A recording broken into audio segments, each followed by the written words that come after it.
Have you ever gotten confused when trying to deal with time in Google Sheets and wasted a lot of time trying to figure out the right calculations to add, subtract, or find the difference between two times? So in today's video, I'm going to show you the secret of what time actually is in Google Sheets that helped me to stop wasting time and understand how to get the right calculation every time.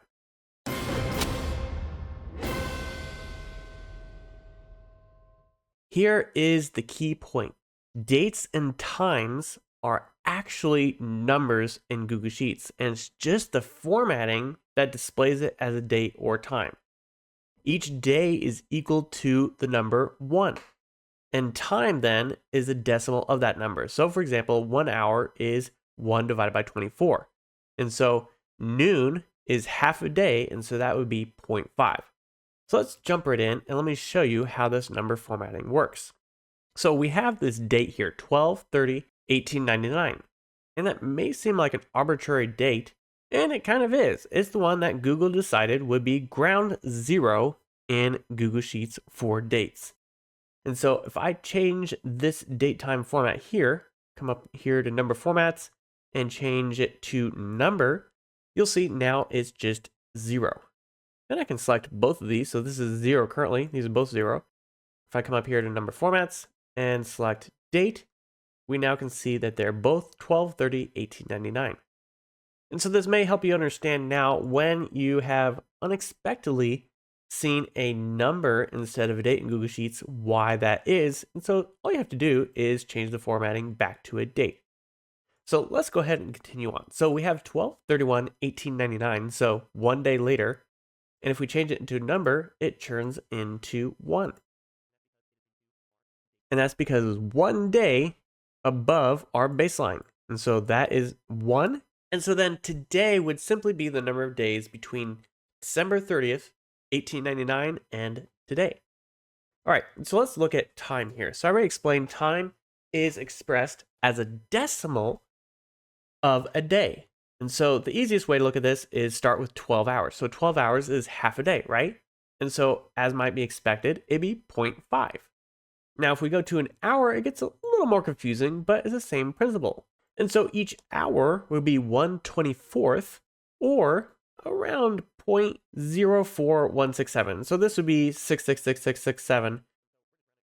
And then if we look at 6 hours, so there's 4 6-hour slots in a 24-hour day. And so that shows up as 0.25 or a quarter, right? And then when we get to minutes, we just have to make our fraction a little bit bigger. So first of all, it's 1/24th, and then we divide that again by 60. And so that gives us a number of 0.000694. And if you want to go to seconds, you would just then divide that again by 60, and that would give you that result there. Now let's look at duration real quick. So duration, we have another format here. And so if we look at here, we have dates and times, and then date times. And so if we look here, here's a date time. And so this would be our start date because it's midnight on that day. And so that's ground zero. And if we go at noon, we're halfway through our first day in Google Sheets. Now, the ironic thing is Google Sheets was not around in 1899, but let's keep that between you and me. All right, so back to durations real quick. If we look at a 12-hour duration, it's 0.5, and so it's the same thing as doing noon. Now, one thing, let me show you real quick here. You can change this to just a time format, and we have the same thing. And so when you do just a time, theoretically, it's associated that day, but it doesn't matter because it's 0. But you can add another day. So for example, we could do 1/1/2025, and then you can see now it's that number there, 45,658. And so that would be the number of days and then 0.5. So the time is always going to be to the right of the decimal point in whatever day it is. All right, so let me just put 12 p.m. back in here. All right, and let me just put this back to our date time right here. And then here we go. All right, so let's jump into some practical things. We're going to start with how many hours between two times, and then adding or subtracting hours. Then we'll jump into dealing with minutes, using duration. And then for a bonus, I'm going to show you today and now in calculations. All right, so let's go back up to how many hours between two times. So if we start at midnight and go to noon, if you go back to our number format here, that would be 0.5. So how would we convert that back to hours? So if each hour is 1 divided by 24, then to convert it back, we would simply times it by 24. And so here's the formula description over here. And then I have it actually right here. And so we have our end time minus our start time, and that gives us the difference in an actual number. So let me go ahead and do this real quick. So 0.5, and then we just need to take that whole thing, times it by 24, and that gives us a 12-hour result. Now, one thing, and I have a different video going into more depth on why this is, but there can be a weird rounding issue when you do things like 7 a.m. to 8 a.m. And normally if you're multiplying different things like that, it's going to be fine. But if you're comparing this to actually 1, so if I put 1 here, and then I try to compare these, it's going to show up as false. So I had this come up in a project where we're dealing with minutes, and we're checking to see if it's 60 minutes, and it was just off, and we'll show that down here in a little bit. And so I was trying to figure out why that was, and there's this weird rounding issue because time, I guess, isn't perfect. If you need it to be an exact number, then what you're going to want to do is when you do this normal calculation and you times by 24, you're going to need to wrap that in a round function. And then for the sake of accuracy, we're going to round it to 4 places. And that gives us enough digits that we're going to be accurate in our calculations. And so that gives us 1. We can now remove the display. So decreasing, increasing. If we do this round, then we'll wind up with an actual 1 right there. So again, this may not apply if you don't need to have an exact 1 or an exact 60 when it comes to minutes. And if you're just multiplying, for example, for a timesheet, this is never going to matter. But if you need to compare it and say, hey, did they work 1 hour? And you're trying to do comparison, it's not going to quite match, and that's why. All right, so let's continue on now. So what happens if, and this is the confusing part, right? So this is pretty straightforward. You're like, oh, great, I can determine the difference, times it by 24. But then what happens when the end time is the following day? And so here we have 10 p.m., 3 a.m., and how do we get the difference? So the reason why this is funky is let's go to numbers. So now if we try to subtract the start from the end, well, the end's smaller because again, it's all assuming we're on this first day. And so it doesn't know that this is supposed to be the following day. And so if we go back to our times here, let me go to this rounded one here. And I'll show you those number formats here in a moment. So what we need to do in this case is add 1 to our end time and then subtract the start time. And so that makes sense, right? So what we're doing then is on that 3 a.m., we want to add 1 because instead of 12:30, we want to be 12:31. And then it's going to be able to subtract. And so then it's what it's going to say, essentially, in the back end, is December 30 at 10 p.m. and December 31st at 3 a.m., right? And then it can do the appropriate math. And so we add 1 to the end and then subtract the start. So how would we do this if we had a number of start and end times and we don't know exactly when the end's going to be before? So we can use a simple if statement. So I'm going to copy this, or actually cut this, and then I'm going to say if this is less than our start, then we're going to use this. Otherwise, we can use our standard one, which is moving this, and there we go. So now we have 5, which is the appropriate amount. But if we go back to 11 p.m., we still have 1 hour. So that's a way to automatically compensate when you don't know if the end time is going to be the next day or not. It's simply to find out, is it less than? If so, then we're going to assume it's the next day.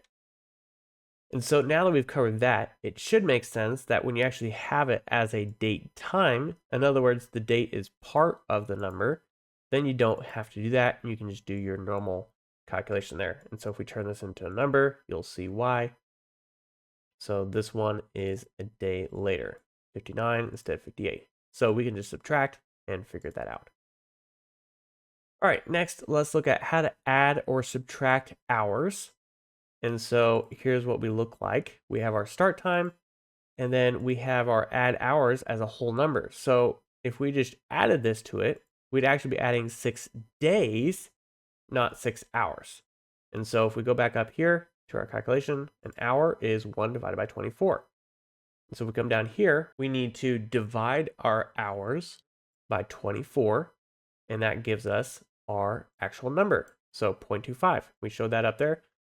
6 hours is a quarter of a day, and so that makes sense. So we add 0.25 to our start time, and then it gives us noon. And so obviously we can tell that is correct. And then if we want to subtract, we basically just do the inverse, right? So we take our start time, then we just subtract our hours divided by 24.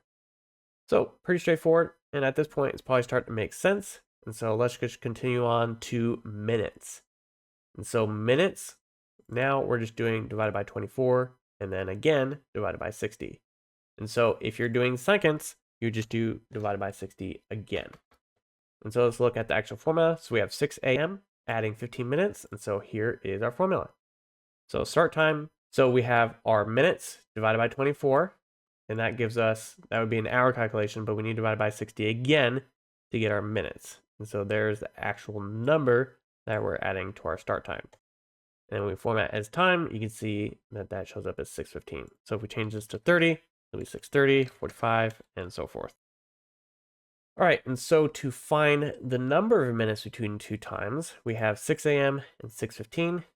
So we just have to subtract the start time from the end time, and then we times by 24 and then by 60, and that gives us our minutes. So again, if we're doing seconds, we just add 60 again, just like that. All right, and so as I explained before, hours, you can have that weird rounding, so you can have the same thing with minutes. And so if we round it, then it will be correct. And so if you're just doing minutes and not doing the seconds, because if you look here, you can add seconds to your timestamp as well. So if you're just dealing with the minutes, you can just do a simple round, and you don't have to worry about the rounding to 4 places like we did with the hours. But if you do need to deal with the seconds, then you can do a round and do 2 significant digits, and then that would handle that just fine. And so now when it comes to duration, so if we looked at the numbers above, it may be confusing as we come into this math, but the duration is the actual time. And so if we come down here to duration, if we have 6 a.m. and we add an hour, this is actually already the number that it needs to be, 0.04, and then there's the rest of that rounding. So when you do this duration, it's already the right number to be added or subtracted. So you don't have to do anything with duration besides just simply add it. And that happens whether you're doing a date time or a time. And so then subtracting is very simple as well. Just start time minus the duration. And so then if you need to convert this into, let's say, hours or minutes, then you do duration times 24 for hours, times 24, and then times 60 for minutes. And then again, if you need to convert it to seconds. All right, so before we go into today and now, let me walk you through some of the formatting real quick, just so you understand a little better. So you can go to the more formats here and do this, or you can go to custom data time here, or you can do the same thing from the menu, number, and then scroll down to custom date and time.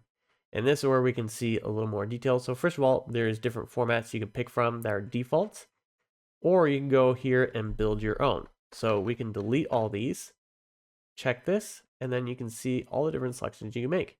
So you can make a date look however you want, because remember, it's a number, and so you can decide how you want to display it. So we have our dates, and we can use day, month, year, and you can put text in between. So if you want the European style with the day, then month, you can do that, and you can add the year. You can do a dash in between, or equals sign in that case. And then with times, you can determine what you want to show up here. So you can do hour, and then you can do the colon, and you can do the minute, and then you can do the AM PM. Now, one thing that can be a little odd with this is whether you want leading zeros or not. And typically, when it comes to the minutes, we use leading zeros when you're using it in a time like this. But that's how that works. And then you can select anything as well. You can add the milliseconds if you need those in there. You can remove the AM PM. And so you can do any of those as you like. All right, so that is how the number formats work. And then let's jump into our final thing, which is today in calculations. And so what this looks like is just equals today and then parentheses. And what this will do is whenever you open or change something in the spreadsheet, this will update to the current date. And so in the date format, right, it looks like this. If we change it to a number, this is the number of days between today and our start date, which was December 30, 1899. So let's go ahead and convert that back to a date. And so what we got to do here is we're adding time. For example, we use today. We can add a day like this. And so you would simply add those together, right? Very simple. And the same thing with subtracting days and then find the difference from today. And so you could add time in the same way. We already walked through those calculations. So you can add, subtract hours. You can do that whether you have a time and or a date time. And so to find the difference from today, we have today here and another date. And so you can just subtract. But if the date is before or after, you may want to do an absolute. So what absolute does is it converts it to a number. So for example, we change this to the future. Let's go a couple days in the future. Now we have -8. So if I wrap this with ABS and then parentheses, that just converts it to a number. Instead of negative or plus, we're just finding an absolute difference of the date. So then we can change this to whatever we want, and that changes. We can go back now, and we're still fine. All right, so now is similar to today, but now includes the time. So it's currently May 22nd, 2025, 10:58 and 31 seconds. And so here's the date time format. And so again, we can convert to number, let's see what that number is, convert it back to a date time here. And then in the time format, it shows up like that. So we can round off the seconds, or we can go back up here and add the seconds, and you can see that there just like that. So how do you then use now when you're comparing, let's say, to a start time? Like if your start time is 8 a.m. and you're trying to determine how much time has elapsed since 8 a.m. So the tricky thing is this includes the date. And so if you're just trying to determine the hours, then what you're going to want to do is subtract today from the now, and then we can do the rest of our calculation like we did above. And so the same thing when it comes to minutes. So if you remember, when we did the duration, we take the difference and then times it by 24 to convert it from a decimal of a day into hours.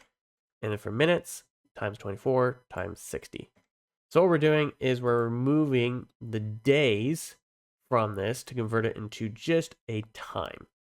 And then it'll be that. So let me show you real quick here.